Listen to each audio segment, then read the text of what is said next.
I'm Cruz Devon, and welcome to This Gay Life. Today our guest is Rodney Wilson. He's going to be talking to us about we're trying to get something started here. It's a National Lesbian and Gay History Month, and he's kind of the originator of this, although it's kind of spontaneously coming up. Why don't you tell us a little bit about that? Sure. I teach high school, St. Louis High School, and this is my textbook.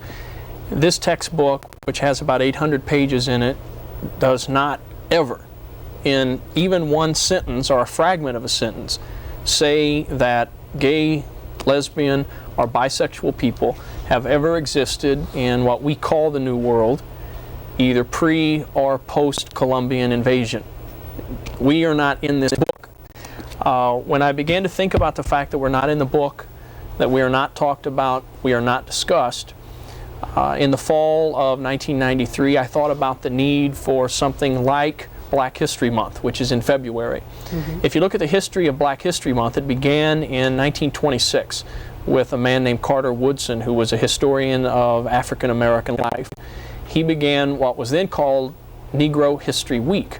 He picked February because Frederick Douglass was born in February and Abraham Lincoln was born in February, and he thought that Negro History Week would be a great opportunity to begin to show the world that African Americans had a history and had a culture and had an existence separate from European Americans.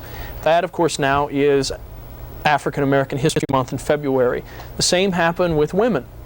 In the 1970s, women began Women's History Week, which now is Women's History Month, which is in March. You also have other groups who have various months picked out for a particular time to celebrate their history or to concentrate upon their history. So in the fall, I began to think that we need a Lesbian and Gay History Month, just like Carter Woodson needed a Negro History Week in 1926. I thought about it, but I didn't do anything about it until January of 1994. At that time, I was reading in Newsweek magazine a letter to the editor, a young man, I think he was 14 or 15. His name was Adam Sofin, lives in California. He wrote a letter to the editor that said, I see my school celebrating the achievements of African Americans, the achievements of women, and these are great, but I don't see my school celebrating the achievements of gays and lesbians. When I saw that letter to the editor coming from a high school kid, the thoughts that I'd had previous to that, I sat down at the computer, typed up a proposal that said, let us declare October, and I can go into the reasoning for October, let us declare October Lesbian and Gay History Month. I sent that proposal out to various groups like GLAAD, National Gay and Lesbian Task Force, Human Rights Campaign Fund, the National Education Association, on and on, saying, is anybody interested in this? Will anyone support this? Eventually, I began to get endorsements from various groups all over the country. At this point, I would say most every national gay and lesbian group has endorsed, including the names I just mentioned with the exception of the NEA, which is an education association. And a lot of people across the United States are organizing right now events in their community. We have a National Lesbian and Gay History Month Coordinating Council, which has pulled people from all over the country, from Boston to California, from Chicago to Atlanta, and we're organizing for this October's first annual celebration of Lesbian and Gay History Month. In putting this together, I mean, people can celebrate and they can call it anything they want. Are you looking for like some sort of a national statement from the government or something like that, or some sort of, I don't know, for like a legitimate month per se, so they actually put it on the calendars? Right. You know. That might be difficult because right now the federal government won't give us civil rights, so they will not give us a history month. But we are on the verge of seeking a declaration in Massachusetts. Governor William Weld of Massachusetts, who's done wonderful work for gay and lesbian people and gay and lesbian students, he is being approached by the Governor's Commission on Gay and Lesbian Youth in Massachusetts for an official proclamation. The Mayor's Advisory Council for Gay and Lesbian Concerns in Chicago has endorsed History Month, and they are approaching the mayor of Chicago, Mayor Daley, for an official proclamation in Chicago. So we have two possible official proclamations from a state and from a city, which is good. But I'm reminded of, like, Negro History Week, for example, was not officially recognized for years and years and years and years and years. Women's History Month was not officially recognized for about a decade. So I think ultimately we'll get the official recognition. Right now we do not have official recognition. Why is that important? Basically, why is that so important to get the official recognition? I think that legitimizes the event and takes it out of the hands of only gay, lesbian, and bisexual people and makes this a national celebration, as Black History Month is a celebration for all Americans, not just Black Americans. Lesbian and Gay History Month will be a celebration for all Americans, not just gay Americans. So I think it would be good to have the official stamp of a government saying we will celebrate this, we will honor this, and plus that would then open up all sorts of funding potential, and it would open up all sorts of opportunities for federal agencies or state agencies or local agencies to somehow participate on their own. Wouldn't that in of itself kind of basically put gays and lesbians, back into the history books? By making a proclamation, basically that's a document. And if it's seen by, basically it goes on the record. Right. And that in itself, I think, is pretty important as well. It's an acknowledgement, because I really believe if a people do not have a history, they do not have to be recognized. They have said to us, you have no history. Just as white America said to Black America, you have no history, and male America said to female America, you have no history. So if we can get them to acknowledge that we have a history, then they're going to have to contend with us as equals who have a past, who have a culture, who have a way of doing things that is separate and unique from the majority culture, which in this case would be the straight culture. So I think it would be very helpful. It would put us on the map or put us in the book. Why did you pick October? Good question. The first consideration was this had to be done during the academic calendar year, because we're hoping this will be very much celebrated on the university campuses, college campuses, and secondary school campuses. That eliminated June, July, and August. These became non-possibilities because they're not part of the academic calendar. June, of course, would have been the perfect month, the ideal month, because we already have this recognition within our community that June is important because of the '69 Stonewall Rebellion. But June, July, and August were excluded. So then we looked at the other months, and some of them had to be excluded too, like December, because halfway through December, schools let out. You have Christmas. January, halfway through January, schools are commencing, so you're not there the first half if you're on a college campus, so January was excluded. And we looked at all the various months, and we came up with October as the best month. Though it's not without its problems, it's the best month. Another reason October is good, the first and second marches on Washington in 1979 and 1987 were in October, so we have historical precedent. And of course, National Coming Out Day is October 11th, which is celebrated on a lot of college campuses as National Coming Out Week. So we're hoping that we can simply consolidate Lesbian and Gay History Month with National Coming Out Week and begin to, as it were, bring our dead out of the closet as well as those of us who are living now. How do you think the regular media do you think they'll jump on this? Do you think they'll find it important? I think they will. I think they'll find it interesting.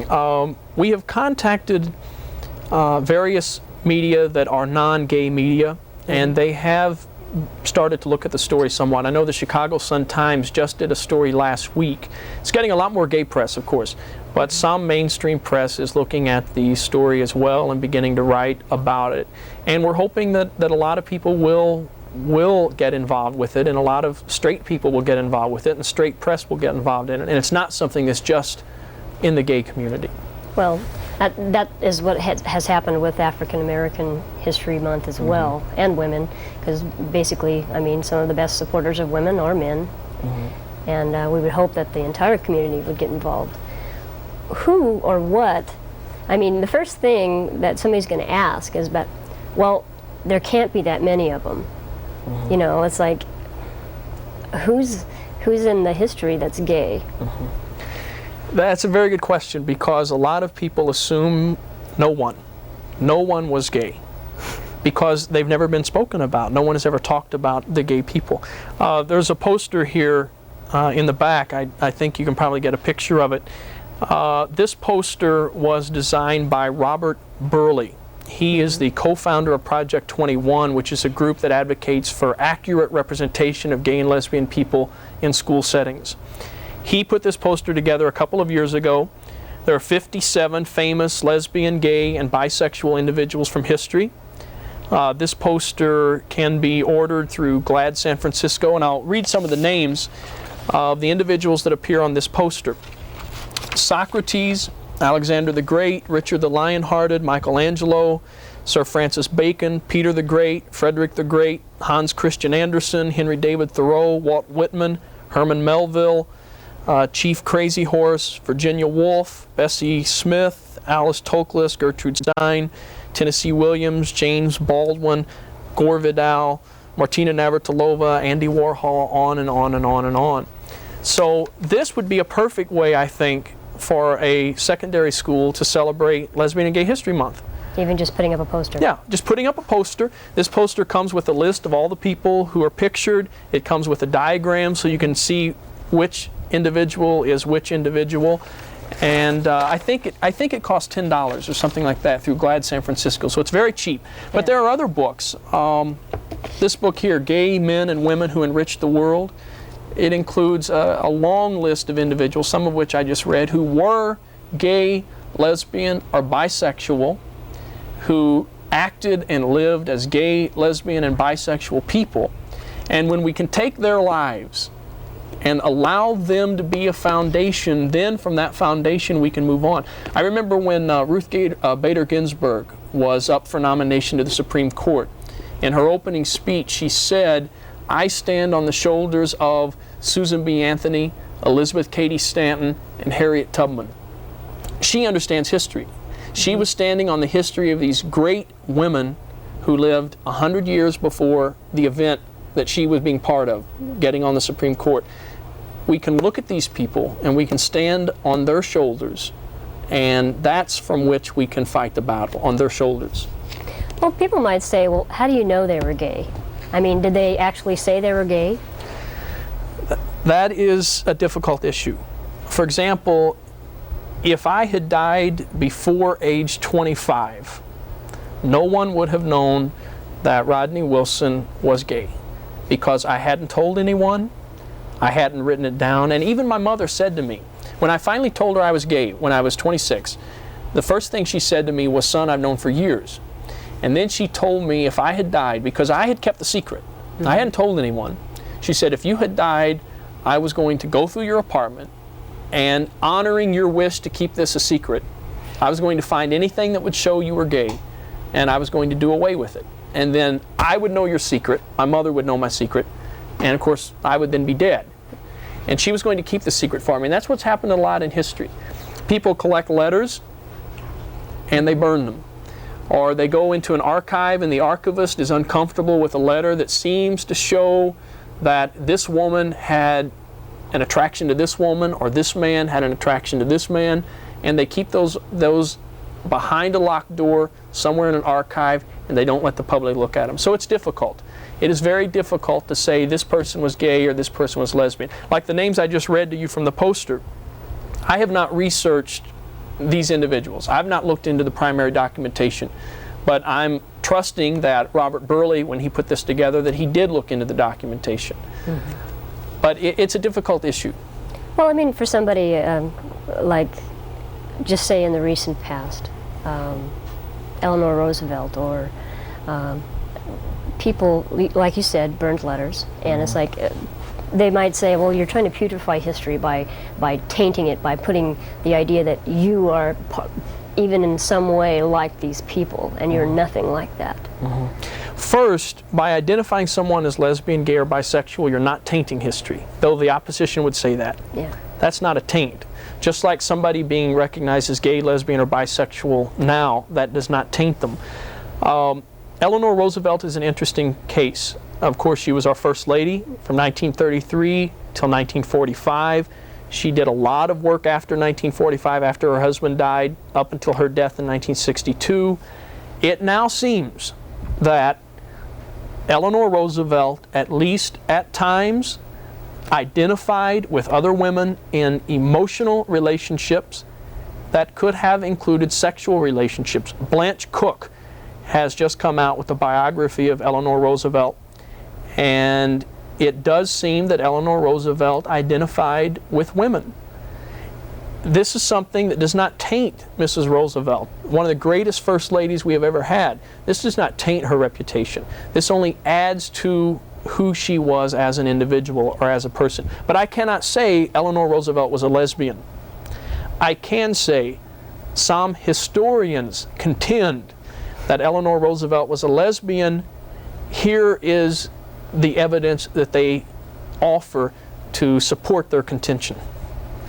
Well, and then there's another part too. I mean, the actual language that we have, homosexual, gay, or lesbian, basically has not necessarily always been in existence. So to say that Plato was gay or something, how can you take words from our present and inflict them on somebody who lived many years ago? That's a good question. I think the word homosexual was first used right after the Civil War, so in the late 1860s. But that does not mean that people who today we would identify as homosexual did not exist pre that date. The term African American is a very, very recent origin. In fact, 1980s. Yet when I was just referring to Carter Woodson, I called him an African American. He would not know that term. He would never have called himself an African American. He would have called himself a Negro. Yet African American is a term that we have in 1990s, and we can apply it to people who came before that term. So I think the same is true with homosexuals. I did some research into early modern Spain, in particular the Spanish Inquisition period. And there were people tormented in the Spanish Inquisition 400 years ago, tormented because they were caught in a park, men in a park having sex with other men. There was even a small clique of them, it seems, in one of the accounts of an Inquisition trial, where you had 20 or so men who met in a park and talked and sometimes engaged in sex.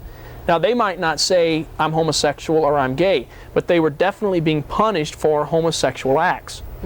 I did a little bit of research into lesbianism in the colonial era among European Americans, because the record for African Americans has always been not kept as well. So I looked into the Euro-American lesbianism, and there are cases of women being caught laying on a bed with another woman engaged in activity that was not acceptable, sexual activity.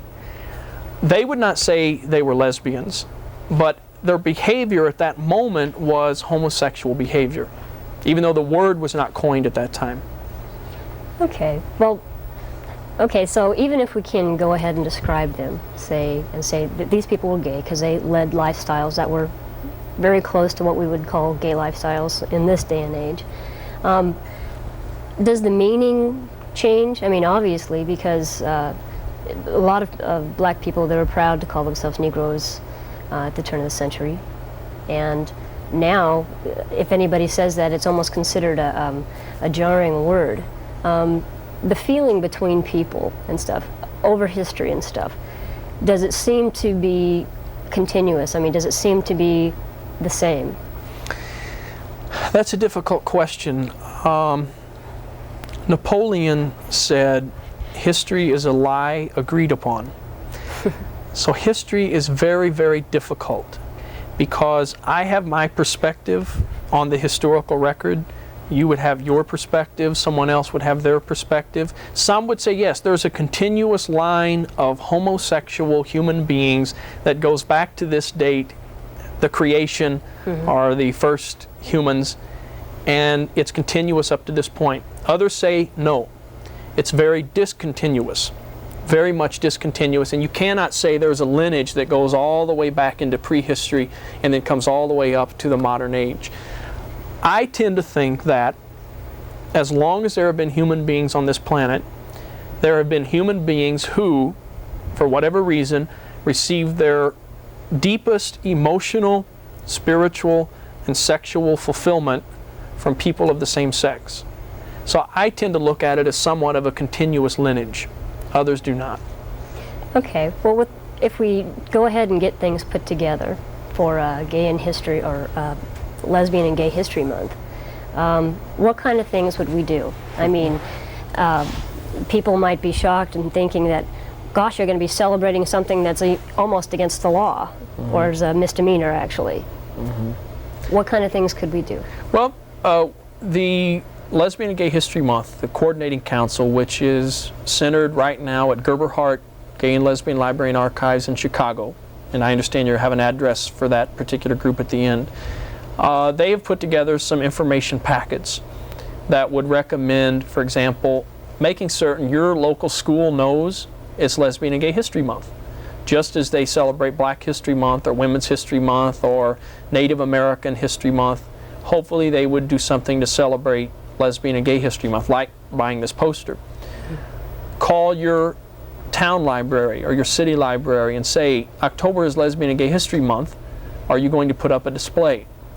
Ask that your libraries order books on lesbian and gay history, like Lillian Faderman's Surpassing the Love of Men, or George Chauncey's Gay New York, or Martin Duberman's Stonewall. Ask that they order books so that your library has books. Put together a film festival. In St. Louis, we're having a film festival. Every Monday night in October, except Halloween, we're showing 2 historical films or documentaries, and we're hoping a lot of people in the community come out to take a look at them. If you teach secondary school or university, or if you're just a member of the community, you can contact Gerber Hart and ask for a secondary schools packet or a college packet or a community-based packet. Or you could send them a stamped envelope, 52 cents, and say, give me information, and they'll send you information about all 3 of these packets, and then you can make the decision as to which one you were interested in purchasing. But there's all sorts of ways. Just personally going to the library and picking out a book on gay history and reading it. I mean, that right there, just it's a personal action. Or have a little reading group with 3 or 4 friends. Get together every Wednesday night in October, read 2 chapters between each Wednesday night, get together and talk about them. So it's very simple to celebrate History Month. I think some people might get the wrong impression if you're celebrating gay and lesbian history. I mean, because first thing that comes to their mind, well, this is a sexual preference. Can you give me an idea of some major events in history that were led or in some way connected with a gay person, a famous gay person? Sure. First, I would say, though, this has nothing to do with sex, really. Because we are gay and lesbian or bisexual, we build churches for our community. We put out newspapers for our community. We do television shows for our community. We do all sorts of things because of who we are, and that's our history. What we have done because of who we are. It has nothing to do with sex. But I think a prime example would be August 1963, the great March on Washington, where Martin Luther King gave his famous I Have a Dream speech. 28th day of August, just celebrated the, I guess, what would it be, 31st anniversary. That event was arranged by many, many people. One of the prime arrangers of that march was a man named Bayard Rustin, R-U-S-T-I-N. He was homosexual. Martin Luther King and Martin Luther King's inner circle knew he was homosexual. That was not made known at that time. In fact, his deep involvement in the March on Washington was not made known. He did not speak at the March on Washington.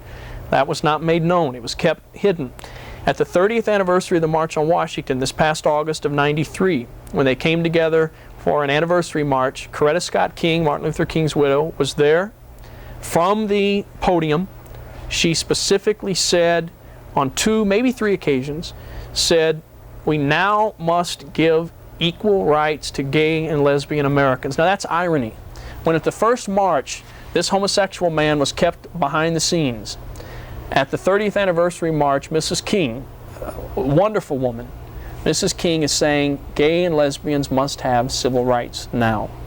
The women's movement, particularly the feminist movement, in the late 1960s and 1970s, the feminist movement often had lesbian women leading the movement, very much involved in the movement, not self-identified publicly at that time. Nevertheless, you had a lot of lesbians involved in the feminist movement. The National Organization of Women, for example, the January '73 Roe case, you had a lot of women pushing, a lot of lesbian women pushing for that particular case and other events that they feel have advanced women's rights. So gays and lesbians are everywhere. Look at McCarthy. In the early 1950s, Joseph McCarthy, who was on a witch hunt for communists, senator from Wisconsin, his right-hand man was Roy Cohen. Included in that attack upon communists was a very grave attack upon homosexuals. A lot of homosexuals lost their jobs. His right-hand man, Roy Cohen, sadly, I suppose, for us, because he's part of our community, he was gay. He didn't let that known until he was dying of AIDS in the 1980s. J. Edgar Hoover, head of the FBI from, I believe, the mid-1920s until his death in the early 1970s, homosexual. Now, he might not be someone we want to claim. Nevertheless, well, we've got our he was homosexual. Right. We've got our dark characters as well Right. as the bright ones. Right. Well, we've got a few minutes left, and if there's anybody who would like some information on what's going on or what the possibility is of making an event or whichever, they should go ahead and get in contact with us. We have a lot of numbers and information. Also, with this poster, if you would just like to put up a poster or something, we have an address that you can go ahead and write to, and I believe yeah, they will give you information about the poster if you write to that address. Okay. Also, they also have packets for curriculum Yes. for Lesbian and Gay History Month. And real fast, a couple of titles of books that would be really good for people to read. Okay, I think this one, Gay Men and Women Who Enrich the World by Thomas Cohen, that's very good. I think Gay Portraits, which is a book of postcards of gay men and lesbians, is very good. And Becoming Visible, which is the first reader in gay and lesbian history for high school and college students. It's by Kevin Jennings. This is very, very good. Every gay and lesbian person should read this because this gives us a good overview of our history for the past couple thousand years. So these are just a few of the titles. This one, Chelsea House, which is a mainstream publishing. Every library in this country has Chelsea House catalog, and in it you can order Lives of Notable Gay Men and Lesbians, which is General Editor Martin Duberman. So it's excellent. Great. Well, thanks for being with me and You're welcome. Being on the show and letting us know about this. If you would like any information on any of these books, or if you'd like to get involved in possibly helping in Lesbian Gay History Month, please give us a call. And we've got information numbers that we can put you in touch with the national organization boards and stuff like that. So please get involved, and even if you don't want to do anything real public, just go out and read a good book, because there's a lot of them out there. Thanks for joining me on This Gay Life. I'm Cruz Devon.